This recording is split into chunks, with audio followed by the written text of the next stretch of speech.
We are back. Hello again. This is Trevor and Jake Jake. from the Coast to Coast real estate team in Nanaimo. And we're here with another video, long form podcast type of deal, talking about kind of just the general 2023 market. Today, wanted to chat a little bit more about what's it like to be buying or selling a home in Nanaimo in 2023 and kind of what to expect. Yeah. So, Jake, what have you been noticing as a buyer's agent, as a listing agent? What's kind of been the temperature like for 2023 so far? Well, so for me, end of 2022 coming into 23, very similar. As a list, talk from a listing agent standpoint Sure. first, it was, your house wasn't selling in 3, 4, 5 days. It was, it took 2 months to sell or whatever it was, and you had a handful of showings. It wasn't like you had 30 showings in a couple of days, right? Sure. So it was a lot more. It wasn't like you got a listing and you were going to the bank to cash your commission check kind of thing. It was definitely like you were getting the best photos you could. You were making sure the house was staged and looking good, clean. You were presenting a lot of information to the people that were booking showings, and you were doing a lot of follow up with agents that did come through the house. Hey, what was your feedback? And on top of that, you were there with me a lot of hours at open houses. I think every Saturday, Sunday for a whole month we were there. 2-3 hours a day doing that and trying to get eyes on the house, people through the house, and that kind of stuff. So that's that was from a seller's point of view. From a buyer's point of view, obviously it was nice because you were able to have those subjects again, right? Like inspection, financing, insurance, title, go to the city, do whatever you wanted, right? And you were able to negotiate price a little bit too. Yeah, no, I think that's a good indication of going into 2023 is a little bit more of getting a little bit back to baseline of what a regular real estate market should kind of look like, where we had such craziness for the last 2022 and 2021 that as someone working with buyers, you find that quite often that there's a lot of fatigue of people losing out on multiple offers all the time and getting frustrated with all the competition and the lack of inventory. And right now, I still think there's not a ton of options out there for homes. I'm finding that there are a decent amount of buyers. There's a lot of people who are looking for homes, and a lot of people who are looking for the right place. And if a home does get listed that is pretty attractive, it has a great lifestyle component to it.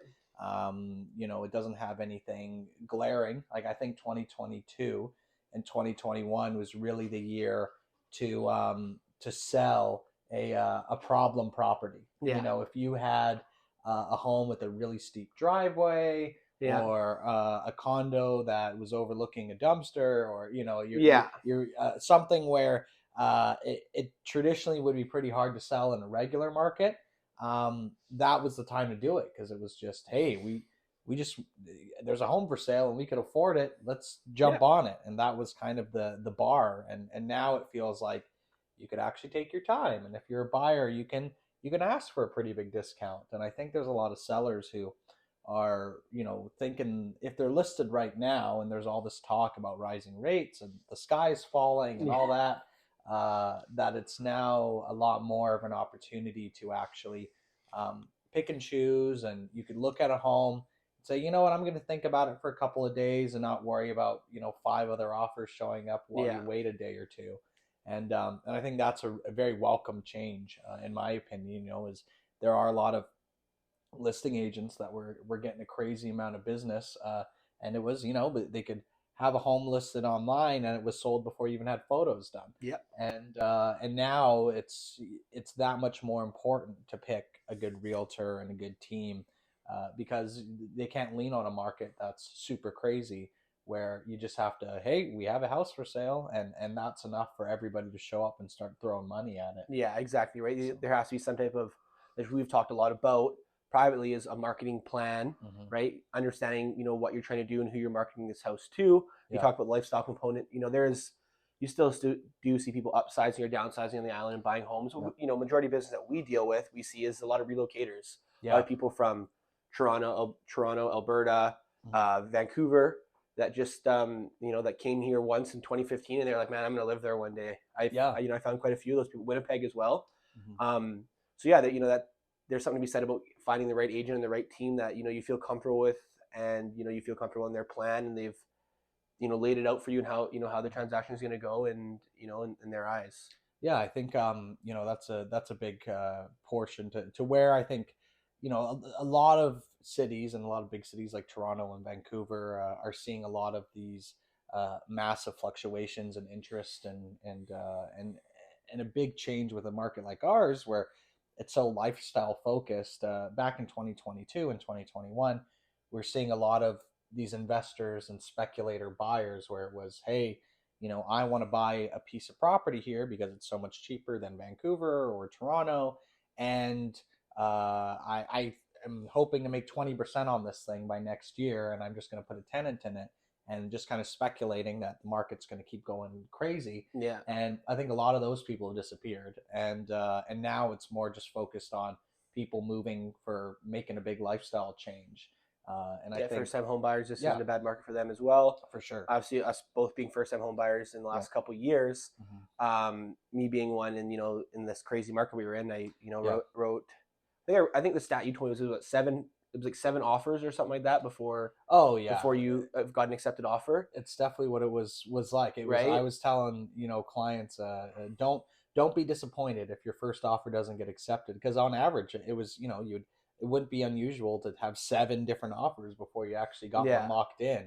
And I think now it's finally at a point where you can take your time.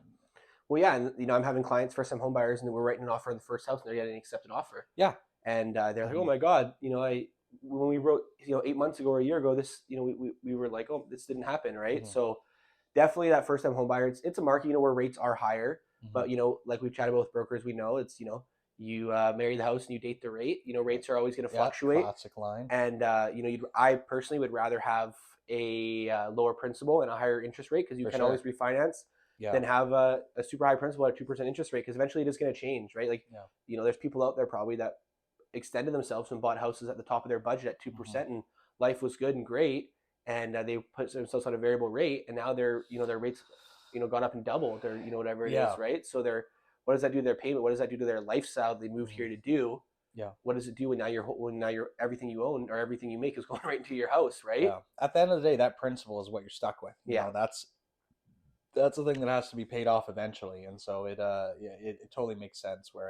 If you're going to be locked in for a handful of years, and my kind of rule of thumb, I've had a decent amount of people ask, like, when should I stop renting and when should I think about buying something?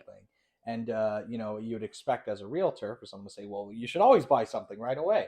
But I think my kind of rule of thumb has been, well, if you're planning on staying in that city and you're planning on staying in that town for 5 years, you're probably better off to buy something, and at least pay your own mortgage rather than paying someone else's mortgage.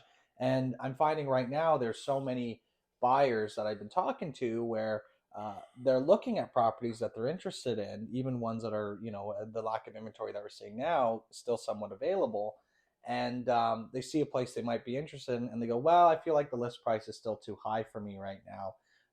But 3 out of the 4 successful purchases that we've helped navigate recently, at least on my side of things, as we've gotten discounts of $50,000 at least, on $500,000, $600,000 homes, where people are coming in and taking these $50K price reductions. And that's not like always necessarily standard, but there's some of the homes you're looking at, you're talking about, you're seeing houses out on the market for 30, 60, 90 days, where now a seller is looking at a decent price reduction to get people interested again, or to work with someone that shows up that's, hey, I'm ready to buy this, but I do want that $50,000.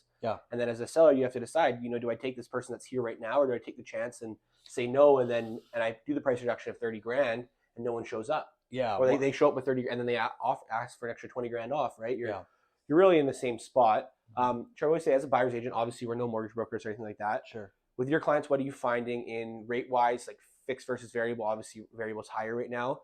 Do you have any any recommendations when your clients ask you, hey, what do you think? Trevor, what would you do if you were buying this house and you had to pick a rate? Well, right now, of course, not financial advice. But right now I'm finding that, like, historically, rates where they're at right now, you could still lock in a mortgage for under 5%. that's still historically extremely low. Yeah. Even at the worst of times in early 2000s and like 2008, and we're seeing 8% plus. Yeah. That was not too long ago. And even now, in the grand scheme of things, like sure, there's a lot of people who are getting frustrated where they go, well, I don't want to lock in a 4% mortgage because last year I could have locked in a 2% mortgage.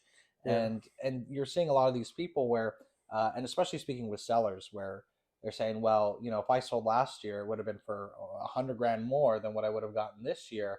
I'm not sure willing to do that or take that kind of cut, but they don't think about the next step, which is, okay, well, if your plan is to sell and then buy something, that home that if you would have sold a year ago, Yeah. sure, if it was a home for, let's say, 650, and at the time it would have sold for 700, Yeah. and now you list it for 650 and it sells for around 650, you would think, oh man, I just lost out on a bunch of cash. But if you're planning on buying something else, if you would have bought uh, last year, and you sold for top dollar for 700, but now the next place you're going to buy is also going to be 50 grand higher than what it was. And but now it's you're thinking if you sell your home, sure you might take a bit of a pay cut, but the next place you're going to buy, you're also going to be getting a good discount. You're out, yeah. You're really moving laterally in a sense, right? Where Yeah. it's like you're not, there was very few people that timed the market well, where they sold in that high point, Yeah. and then they put their cash in investments or GICs or whatever it Yeah. was, and they waited that 6 months. We're like, hey, this is what I think. I had a client that did that, and they fared out very well. Yeah. But yeah, like you're 100% right. You sell for 100 grand less, but then the house you buy is also 100 grand less or 110 grand less or whatever it is. So you're really not losing any money. You're making that loss Yeah. on your sale potentially up on the purchase side For sure. when you buy something, right? Because obviously Yeah. the market has shifted and went down. Yeah, I think for me, there's talk about big recession, and I've heard people throw around numbers of what they think the overall market's going to drop by, and we all had similar guesses when at the beginning of COVID, where we're seeing these oh my goodness, with COVID happening, we're gonna assume the whole market's gonna collapse, supply chains are Yeah. everyone thinking that the whole economy was going to crash, and then the exact opposite happened with real estate, where prices just skyrocketed, and I don't really think anyone saw that coming. Yeah. And I think that we have to keep a similar approach of we can make some reasonable guesses of what we think can happen and pay attention to data, but at the end of the day, no one knows exactly what's going to happen here. Are we going to drop 20%? Are we going to keep going the way that we're going and kind of balance out a little bit? Like, I do think that real estate jumped up to some astronomically high unobtainable, numbers. it's not sustainable numbers for, especially here on the island, for in BC, what we make, what how fast inflation's growing, right? Or how fast it was growing, and obviously it's slowed a bit now. To what people are making in BC to what real estate is, it was unsustainable. But I think, kind of coming into 2023 here, we're going to see what we're seeing now. There's some buyers peeking their head out again. You are getting, we're not, as busy as we were, a year ago or 8 months ago, but we're definitely not, don't have anyone, we don't have no business either, if that makes sense. Yeah. But I think coming in, we're going to see, with a slow inflation a little bit here, hopefully in the, start of the second quarter this year, we'll see rates start dropping down and people start going, okay, I can start looking again. But at that point, and you wonder, you talk about, the start of COVID, no one was buying, and all of a sudden it was this hot rush of everyone to buy. Is that going to happen again if rates do go back down to? Talk to some brokers. I know there's rates as good as like 4.79, 5-year fix. If those drop down to 4%, or around that low fours or high threes, is that same thing going to happen, or people are going to rush back in and start buying again? Because now house prices are. We talked about there's a 2 to 5% drop on the island. Yeah. Are we going to see a bunch of people run in and start buying again? Yeah, I think there's a lot of herd mentality as well. Like, people see stuff online about, oh, the market's falling, or and then everyone just kind of the rumors swirl without really looking no further what the actual numbers and stats are. Of, oh, well, I heard the whole market's collapsing, so that's why I'm not interested. And I think right now there's a lot of really good deals to be made, especially if you're one of those people where you're stuck renting, and you've been thinking about buying, you have good credit, and you're looking at locking something in, and just for the sake of having something. And there are some product categories or types of homes that have performed better than others. Like right now, single bedroom condo market is not nearly as they're not flying off the shelves No. nearly as much, and that's pretty typical with when the market starts to correct. But I think that if you're grabbing a single family home with a nice little chunk of land, it's desirable in every market, as in Yeah. has good lifestyle component. There's nothing glaring There's always going to be people that want issues. that kind of house. Right? There's always going to be a family of 3 that becomes a family of 4 that needs some extra bedroom Yeah, or some land. for sure. And that's it. Is like we're getting back to people buying homes for the sake of living in those homes and making those lifestyle changes as their primary residence, and not a ton of the people buying for making a bunch of money as a landlord. Yeah. And I think a lot of people think of the idea of becoming a landlord is going to be a lot of fun. All you have to do is what, a toilet breaks or something, and you just got to Yeah. make some phone calls. But it's a lot more than that, right? It's yeah, rent's not paid on the first, or like there's a lot lot of more liability, a lot of yeah. responsibility, and it makes a big difference for when we're getting to the point now of getting back to a more reasonable situation. And so what are you finding? You show a house. Yep. Last year or the year before, you would show a home, and the agent would basically say, "Are you writing an offer or not?" Yeah, we're taking offers on Monday, and yeah, and it's Sunday or whatever, right? I don't care about your questions. Just hurry up. Let me know if you're buying Yeah. it or not. And how are you finding now? You show a home. What's the appetite for a listing agent for trying to get feedback? How are you Yeah. finding the difference? So typically now I'm saying, so say I go out on a tour and I show 2 to 5 homes. Mhm. Um, I'll have the occasional buyer that say, "Hey, I want to write today on this home. I really loved it. This is the one." And I think buyers that do that, they know right away when they walk into the house they want the house. Yeah. And obviously, then you go through that due diligence period, like we talked about in our last video. And then they really find out more about the home. Yeah. But I have listing agents reach out in the first half an hour to an hour, being like, "Hey, my client's ready to negotiate," or "Hey, they're ready to negotiate," or "Hey, what's the interest? Can you give us some feedback? My seller would love some feedback." Whereas Yeah. a year ago that didn't happen. It was like, "Oh, hey, are you gonna write? Okay, no big deal. See you later." Like, Yeah. There's they 10 don't really other care. people who. Yeah, exactly. Yeah. There's 10 showings after you, and there's 10 Yeah. showings before you, right? Yeah. So now it's definitely a lot more of you can sense that the seller has to do a lot more work Mhm. in that sense. But yeah, like I said, some buyers I'm showing, I'll do 3, 4, 5, 6 tours of 2 to 5 homes before we write an offer, because they know, and you do a little bit of research and you know that, okay, well, this house is on the market for 30 days, this one's on the market for 45 days, right? And so that's kind of what I'm finding typically from a buyer's agent standpoint. And we have a lot more time to, yes, do due diligence, negotiate, deliberate, look at comparables. Whereas before it was like, if I looked at something at 4 p.m., it's like I was sending comparables as soon as I got home, or like in the car, like, here's all the information you need. Let's get this offer drafted. Like, and begging the listing agent, Yeah, please, we don't have time. Yeah, please wait for us. Please wait for us. We're gonna have something into you, right? Yeah.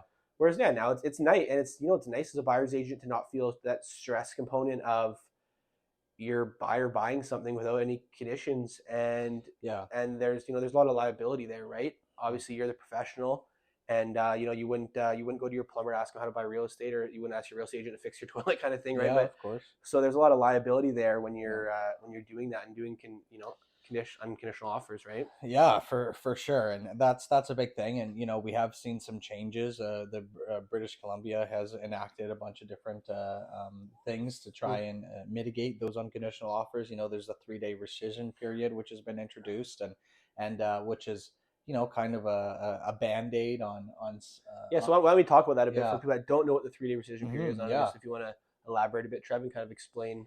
Sure. Yeah. Well, basically, what the BC government has proposed is, in the wake of all of these unconditional offers, when it was at its peak in 2022, we're seeing, the government saying, well, how can we allow people to do more of a due diligence period? And if you're familiar with buying in a new build, or you typically have a 7-day rescission period.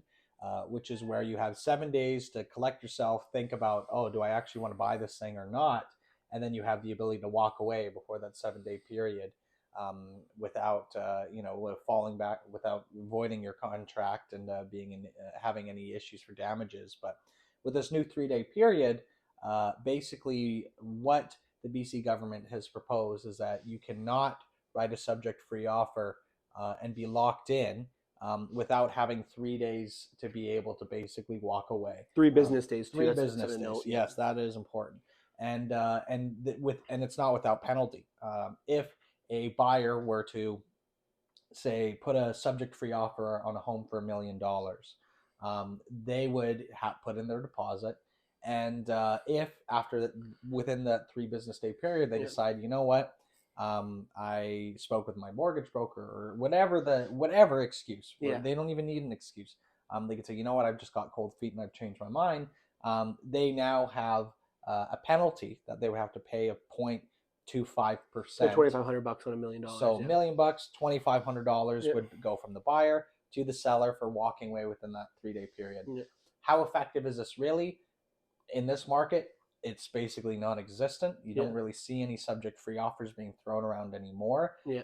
If you are writing an offer with subjects and you want to walk away from that contract, or you don't want to go through and you don't want to buy the home anymore, now, and as you always have been able to, you would lean on your subjects to be able to walk away. Typically, you would have subject to financing, making sure that you can actually pay for the home, that your mortgage broker or your bank says, yep, we could get you financing, your dates are fine, we can make this happen within what the contract says. And if not, you'd be able to walk away and say, hey, I spoke with my mortgage broker and the rate is too crazy, or we're not going to be able to afford this, or we're not in a position in our life where we could afford to buy this home right now. And that'd be more than enough to send over the form that says we're canceling this thing, give us our deposit back. And then 90% of the time, 99% of the time, they'll sign off and say, okay, here's the release, here's your deposit back. Or if it was an inspection, it's like, hey, I found more than $1,000 worth of issues here, which could be almost anything. From drywall to roof to, you could find $1,000 in almost anything. Especially with how much it costs today to do renovations. So, more often than not, you're going to lean on those subjects, as you should, because you don't have to pay that 0.25% penalty. So, is it possible for us to get into a climate again where it's crazy unconditional offers and that 3-day rescission period becomes useful? Maybe. But right now it's just extra paperwork for the government to say, hey, look, we did something. And then you think about that 3-day rescission period as, say, go back to the seller's agent point of view is, if I'm a seller's agent and I have a offer come in the first day or two and it's unconditional, unless the price is too good, you almost don't want to do that, because if first day comes in, you take an offer, and before it was unconditional, so it was like, hey, this is cold hard cash.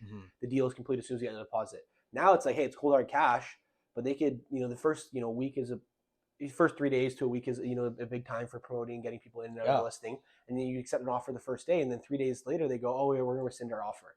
And now all of a sudden you didn't have, like, say you're one of those agents and you didn't have any showings, your sellers didn't want anyone else through the house, you kind of just missed a really prime time window to have people through the house. It could totally kill momentum for sure. Like, and then you have, well, why did the first deal collapse? What's the deal there? And the first 2 weeks are so important when you're marketing a home and launching a home for putting it out there. So that's a good point, where that 3-day period, and it's 3 business days, like you said, so that could quickly turn into almost a week. You list on a Friday and accept an offer on a Saturday, and all of a sudden they get Sunday, Monday, Tuesday, Wednesday, right? And you're it makes a big difference. So no, I think at the end of the day, we're speaking here, getting into the end of January of 2023, and for me, it's really, once we hit the spring and summertime, that's where we're going to really see the state of this market. It's very, very normal to have really low inventory this time of year.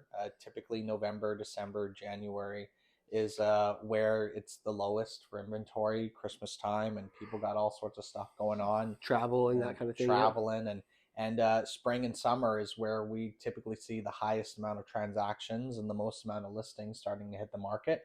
So with where we're at right now, I think that the listings that are available right now, you'll likely be able to get some pretty good deals. But once we get into spring and summer and we start seeing a lot more options start showing up, and more of the homes that people are excited about, we're going to start seeing, I think, a little bit more competition on some of these. And I think in that time, I'm hoping that rates will change a little bit. Instead, we'll see, maybe 50 basis point drop or something like that in the coming couple months or something. You never know, right? I'm said, not financial advice, not a mortgage broker. But check our crystal ball. From But from the brokers I have talked to and stuff, Yeah. right? That's kind of what they're predicting and things like that. So I've heard a lot of different things from a lot of different people. Mm-hmm. That's just my opinion. Then it seems they've slowed inflation quite a bit with all these, how fast hikes went up and stuff like that. But I think it'll be interesting 2023. And I think by the time we get to the end of the year here in 2023, we'll see a very healthy amount of transactions happening. Mm-hmm. I don't think you'll have that, we'll be back up to that like 40% we've dropped from COVID. Yeah. But you know what? Like, I think that would definitely see a healthy amount of transactions. People are going to start realizing that like the sky isn't falling. Yeah. This isn't 2008. Mm-hmm. And there's still jobs to be had here. And there's still, there's still a lot of financial stability, in owning a home and being on the island and stuff like that, and the jobs here. Yeah, it sure would be nice though, like, because obviously the whole point of rising rates and everything is to try to get real estate to be more affordable and more attainable for the average person. Yeah. And it would be nice if there's a way to do it without destroying the economy. Yeah. It would be cool Yeah. if it's like, hey, let's just change some zoning and let's work with the provincial and federal government to create more supply. Because right now, in 2008, a big issue is there's an abundance of supply of options to pick from. But that's not our issue right now. It's there's not enough homes to go around, and there's not the infrastructure there to support the growing population that we have. And I think that that's such an important issue that has not been touched on or addressed by the government. It's just a lot of, well, let's try jumping rates up. And if you're, spoken with any developers, it's almost impossible right now to get any sort of lending for developments. It's like projects. 50% down. Oh, and then it's like 8 or 10% rates or something crazy like that. If you're even, and a lot of the time they'll go, oh well, the land, you pay too much for the land, and so as a developer, if you're trying to build a project to increase the supply in a lot of these areas, you're finding that it's almost impossible to get any sort of lending for these people, and that's what we need right now is more supply. So I think from the rate side of things and the lending side of things is causing a lot of issues with our economy. And I've seen that in Toronto recently, they had some big adjustments where they made it so that they're no longer going to be making these incentives and making this money off these developers, and so now they're going to jack up the rates and prices for property tax. And so it's like this money that they were getting from development is now they're not going to be getting that, so they're going to try getting it out of the average person's home. And it's putting everyone in a position where people are getting, the average person is the one that are seeing the results of all this inflation. It's not the people who are making all the money that are hurting. It's the people that the average middle class and lower class, where their groceries and everything else is becoming more expensive, and housing is becoming is astronomically increased. And, there's some programs you have to put in place. Obviously, you talked about it's provincial or federal. Mm-hmm. They have to look into maybe making it municipalities be able to change zoning or something like that, where it's like, you think about the city of Nanaimo, how many small single family homes they are on, a quarter of an acre in the old city area or something like that, right? Where we can speed up this process and get more building done. Because I think about Nanaimo right now, and there's a handful of projects going on right now that are being built.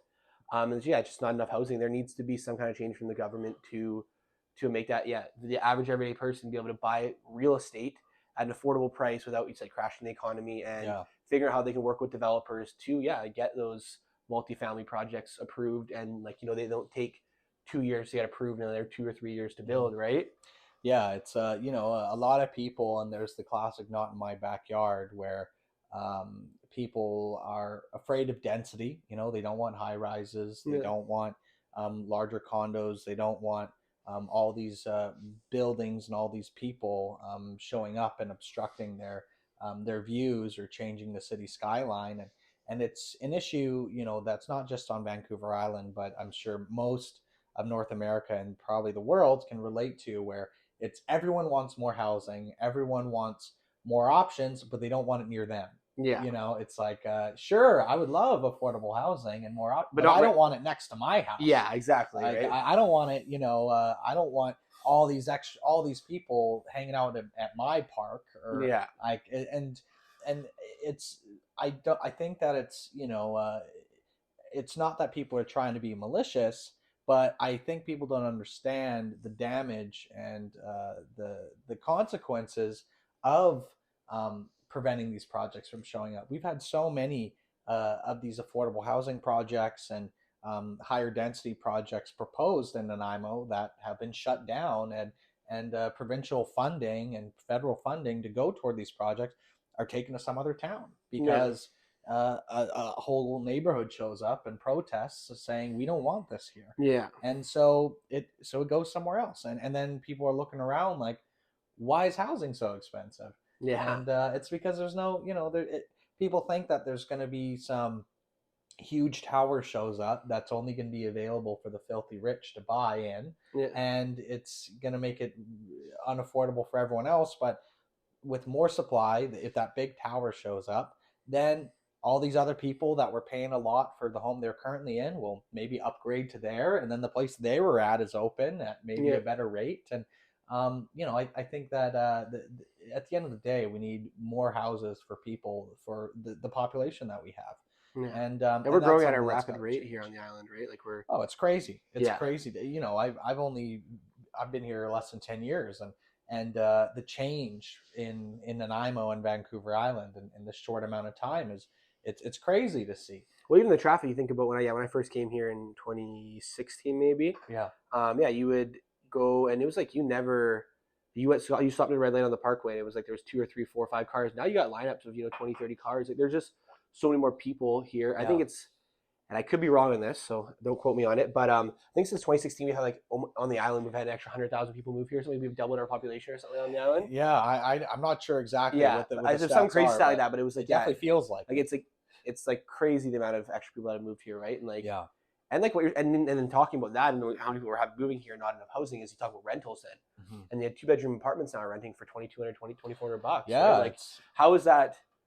How do you ask someone that's 22 or 25 years old to save enough money to buy a condo when they're paying $2,400 a month, and they're making $4,000 a month? They got to ask their parents. Yeah, right. Like, literally, and that's kind of been the standard. And it was like the Vancouver model for a long time, where you would have a parent or a family who bought their home in Vancouver or wherever since the 90s or whatever. They bought it for next to nothing.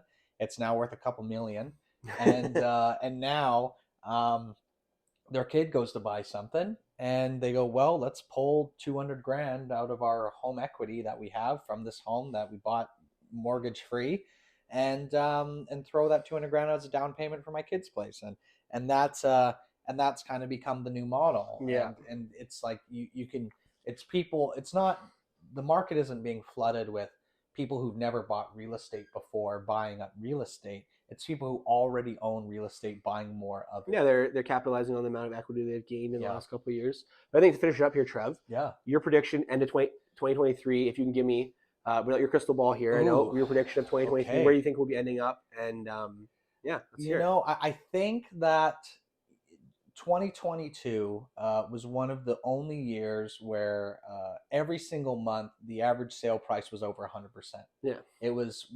I think even 2021 didn't have that, where every single month it was 101, 105% average sale price. A home would be listed, and they would expect to make, that was the bottom dollar. It was the list price was basically the starting bid price. Yeah, I think now going for the rest of this year, I could see us being around that 95%, where people are getting around 5% of a discount off the list price, maybe get closer to 97% when it gets to the spring and summer market, when a lot more of the desirable listings start hitting.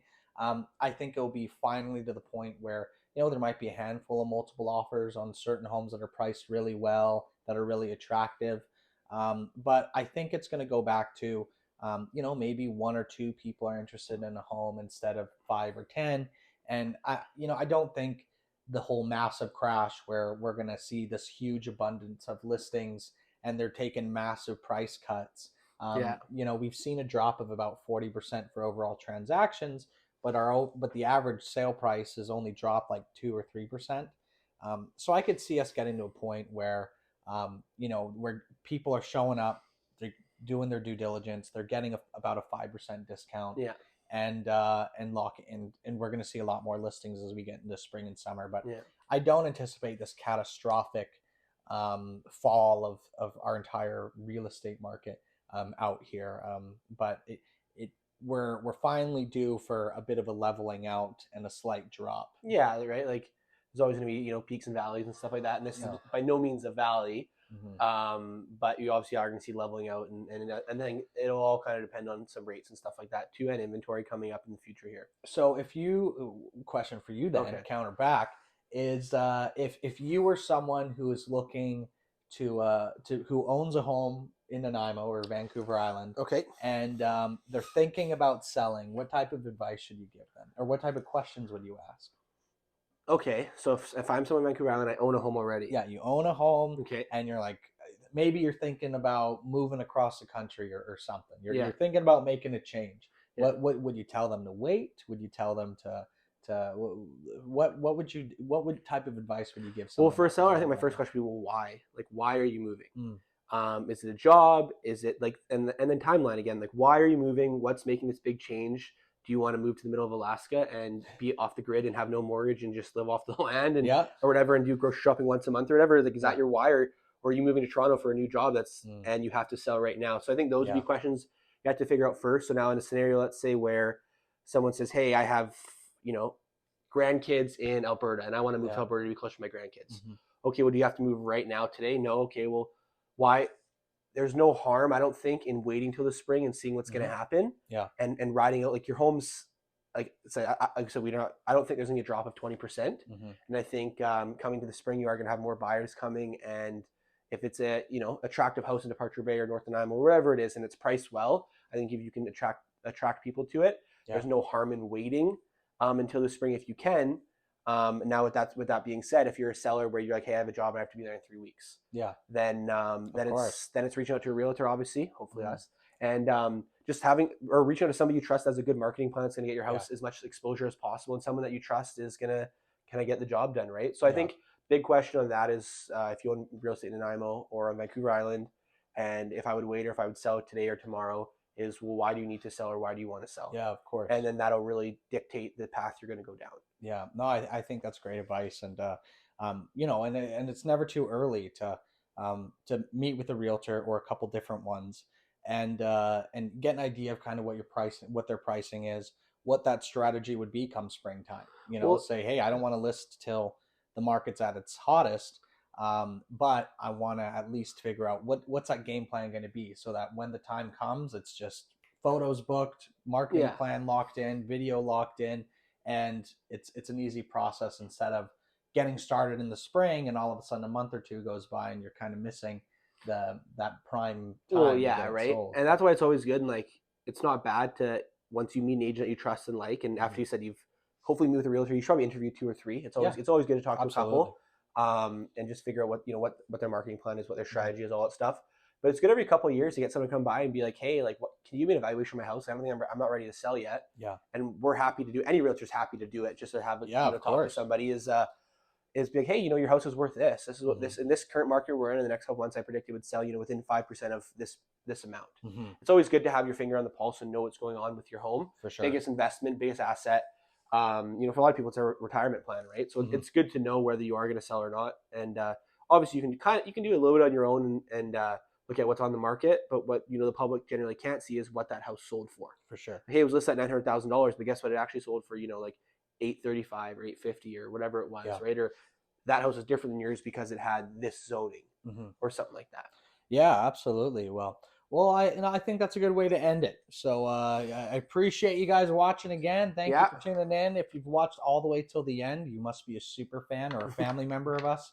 So we appreciate it. And feel free to comment. Let us know what you'd like to hear from or what type of or any questions. Always feel free to reach out on our social media platforms. We're always happy to help and give our opinion. Awesome. Thank you guys again, and look forward to seeing you on the next one. No doubt. Sweet.